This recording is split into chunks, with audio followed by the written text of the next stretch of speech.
Buenas pessoal, vamos a mais uma web aula, certo? Continuar o nosso assunto, né? Continuar a discutir sobre o assunto que estamos falando. Nós estávamos, deixa eu pegar aqui rapidinho a minha ponteirinha laser, nós estávamos falando sobre a formação, sobre o que forma o que chamamos de biosfera. E relembrando o conceito, biosfera é o espaço, é a região onde se encontra a vida em nosso planeta.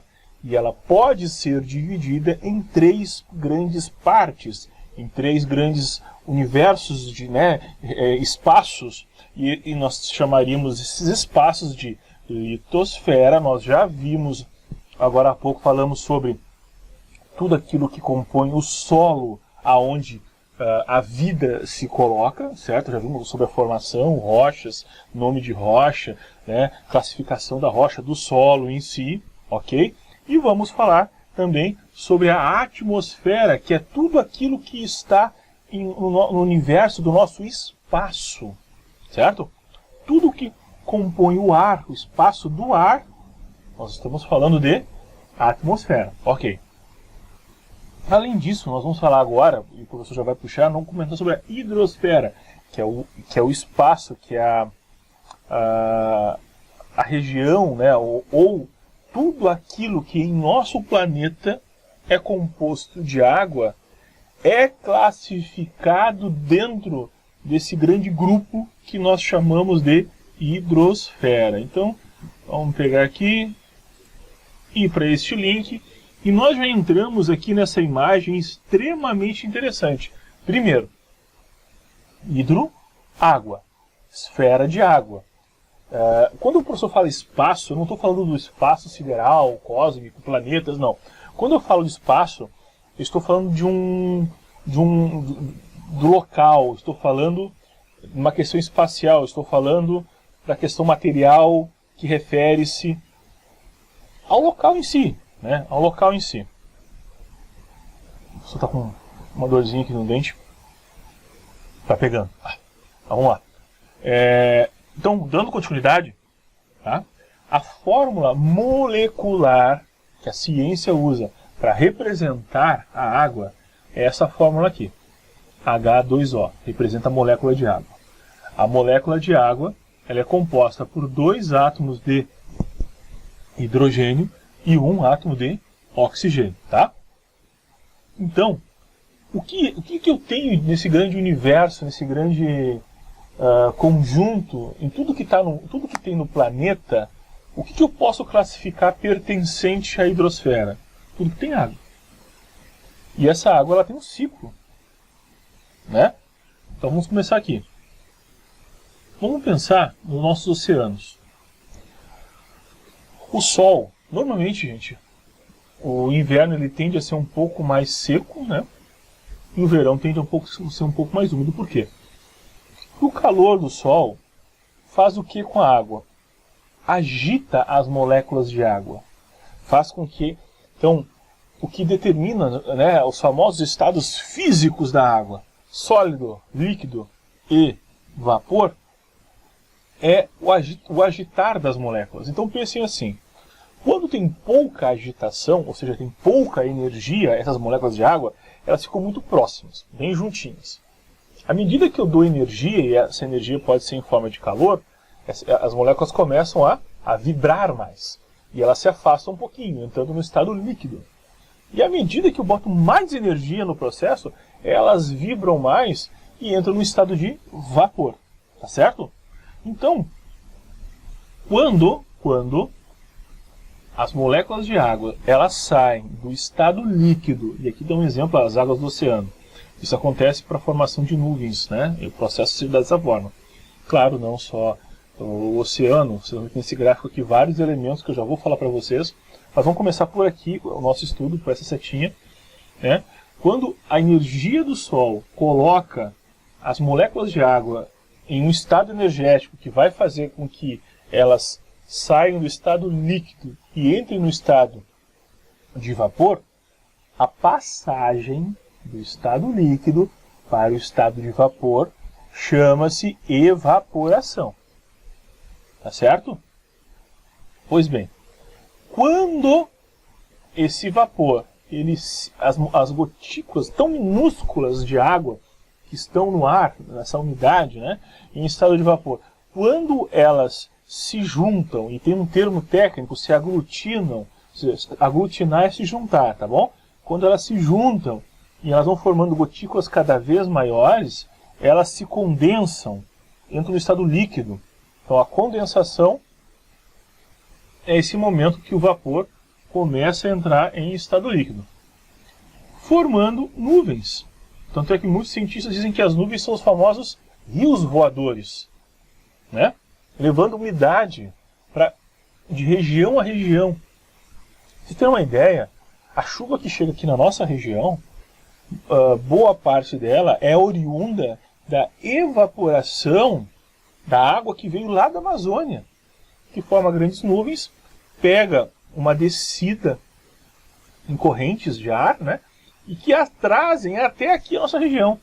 Então, as queimadas, a derrubada das árvores na Amazônia, descobrindo o solo. O solo seca, vai dar vapor, mas tem um problema, não tem o ciclo. Pode ver que dentro da floresta, bem dentro da floresta, é bem úmido, né? E a umidade é retida ali, liberando só o necessário. E vai se ciclando. Então, o desmatamento da Amazônia interfere, inclusive, no clima aqui no sul do nosso país. Tá?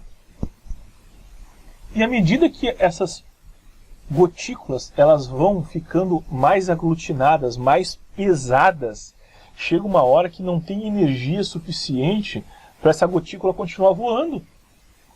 Ela está muito pesada. E aí quando acontece isso de ficar muito pesado, nós temos o que nós chamamos de precipitação, que é a chuva propriamente dita. Que quando essa precipitação ocorre com gotículas bem fininhas, em locais de muito frio, essa precipitação se dá em forma de neve.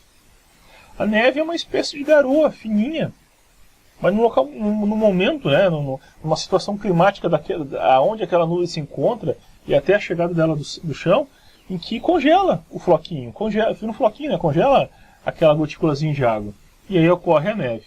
Chamar a atenção também que muito da água que existe no nosso planeta, ela é das geleiras, do derretimento das geleiras, que vão formando escoamento superficial proveniente do degelo, e vai escorrendo, formando os rios. Os nossos rios eles se dão muitas vezes ou pelo afloramento de água do solo. O que é um afloramento de água do solo?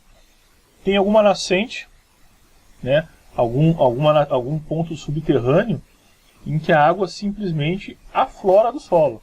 Começa com um veiozinho simples, vai dando continuidade e forma um rio, um grande rio, né?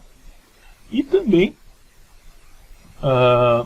as águas percorrem o nosso solo, né, as nossas florestas, por um processo simples de escoamento superficial e declive, né? Queria chamar atenção para esse ponto aqui, que quando eu falo evaporação, eu estou falando da água que sai do solo e sobe, ou sai do rio e sobe, ou sai do mar, né, e sobe. A evapotranspiração é um processo semelhante à evaporação, mas que se dá nos seres vivos. Vocês já viram uma folha, tem pequenas gotículas de água na folha? Que parece que ela está suando a folha? Pois é, isso pode ser proveniente, tem alguns efeitos físicos que podem gerar isso, mas isso pode ser proveniente justamente da perda da água da planta mesmo. Ela transpira, assim como os animais. E quando ocorre o transpirar e sobe essa umidade, nós chamamos isso de evapotranspiração. Além do mais, nós temos lugares específicos nos nossos solos em que a água infiltra, e porque a rocha é uma rocha bem forte, bem firme, forma uma espécie de caixa d'água, um reservatório de água. E a isso nós damos um nome. Quando nós temos esses reservatórios de água, nós chamamos isso de aquífero. Tá certo? Então, aquífero é um reservatório de água. Aliás, o maior aquífero, o maior reservatório de água doce das Américas, chama-se Aquífero Guarani, que começa, na verdade não, mas se estende desde boa parte do sul do país, pegando também a região do Paraguai, Uruguai, alguma coisinha da Argentina. Então, é um grande reservatório de água doce, que tem suas áreas de recarga, porque esse reservatório tem, uma hora ele acaba, então tem área que quando chove a água entra e recarrega esse reservatório. O problema é que algumas áreas de recarga estão contaminadas, devido à ação, muitas vezes, agrária, industrial do homem. Então, não que o homem não tenha e não deva exercer suas atividades laborais, de trabalho, não é essa a ideia. Nós temos que pensar que cada região é como se tivesse vocação. Aquela região não tem vocação para receber uma indústria. Por quê? Porque o efeito antrópico, o que é o efeito antrópico? O efeito da ação do homem vai ser muito grande naquele local. Então deveria ter um outro. O prejuízo à natureza vai ser muito grande. É isso que a maioria dos biólogos e cientistas cobram. Não é que se deixe de produzir, mas que se ache o local certo para produzir e a natureza continuar vivendo, porque nós precisamos da natureza como um todo, né? Então aqui tenho um pequeno gráfico para a gente conversar e ver não somente a importância da água, mas como está difícil manter ela. Olha só. Pensando na água, tá certo? Na água. O planeta tem 1,4 bilhões de quilômetros cúbicos de água. Bilhões de quilômetros cúbicos de água. Isso significa 10,4 bilhões de litros de água. Só tem um detalhe. 97,5 disso é água de maré e oceano. É água salgada. Nós não fazemos uso. 90, vamos arredondar, 98% é água que a gente não vai fazer uso, gente. Não adianta, mas e se tirar o sal da água? O processo de dessalinização é um processo extremamente caro. A água fica cara. É um processo que para ocorrer de forma que isso venha a suprir a necessidade hídrica das pessoas, tem que acelerar e para acelerar vai gastar um monte. Então vamos pegar esses 2,5 que sobrou de água. Desses 2,5 que sobrou de água doce, 77,2. Veja bem, esse 77,2 não é do 100% da água, gente. A gente recortou um pedacinho aqui agora, só 2,5% que é água doce que o homem poderia fazer uso. Pegou isso aqui, pegou esse universo, e agora pensando nesse pequenino universo, como sendo o nosso universo 100%, sendo o espaço que nós estamos estudando, esquece, apaga isso aqui, pensa só nisso aqui. 77,2 é água proveniente de calotas polares. 0,04 está na atmosfera devido à evapotranspiração e à transpiração e à evaporação, né?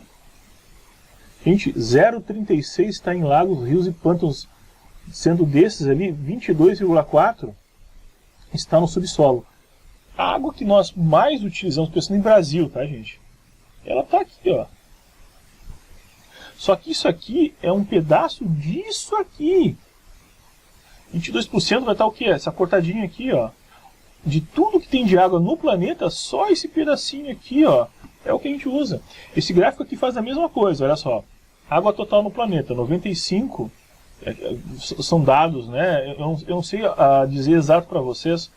Eu peguei de revistas ali, mas não me deram a data, tá? Mas ambos se aproximam, né? Ó, aqui ele chama atenção, 96,5% da água total é salina, oceano. Soma aqui os 9% aqui, né? Da água doce que sobrou, os 2,5%,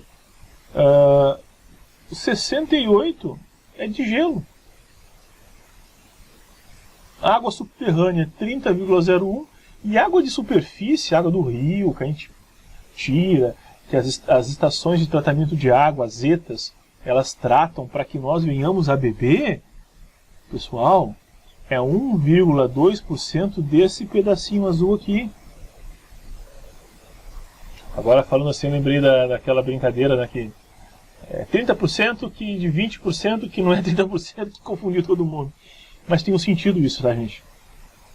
É que às vezes o cara pensa, tô falando 1,2, aí tu, na tua mente de novo tu volta a ideia de mundo, planeta. Não, para. 1,2 disso aqui. Então apaga esse verde e esse roxinho, apaga, passa uma borracha. Deixa eu ver uma coisa aqui. Vou pegar a caneta aqui. Aqui, ó, nós estamos falando só disso aqui, ó. Só disso aqui. Aí pega isso aqui e abre. Aí isso aqui passa a ser 100%. Esse é o nosso universo de estudo agora. Aí se tu pensar dessa forma, gente, é pouca água. E dessa água de superfície, e aí de novo, vejam só, se isso tudo aqui é pegar esse pedacinho e aumentar, só esse azulzinho aqui, que é só uma parte desse aqui, ampliada aqui para chamar a atenção. 3% está na atmosfera da água, 0,26% nos seres vivos.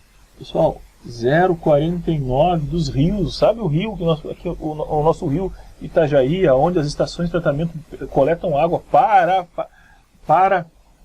tratar a água que nós bebemos? Pois é 0,49% de 1,2% de 2,5%. É um pedacinho de nada aqui, ó, de toda a água no planeta, é só esse cantinho aqui, ó. Bem pequeno, dá um piquezinho com a caneta. Vocês já pensaram? E não esquece que nos rios, agrotóxico, toda a ação de lavoura, por isso que a legislação ambiental fala que você deve deixar um espaço mínimo de floresta ciliar. O que é floresta ciliar?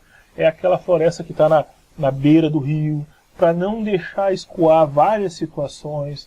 E aí também tem questões, aqui nós temos muito forte essa questão da cultura do arroz, quando tem um córrego de uma lâmina de água pequena, e aí abre o escoamento da cultura do arroz, a própria temperatura da água elimina um monte de micro-organismos que mantêm o ciclo de vida naquela lâmina d'água, naquele córrego, naquele riacho, naquele rio.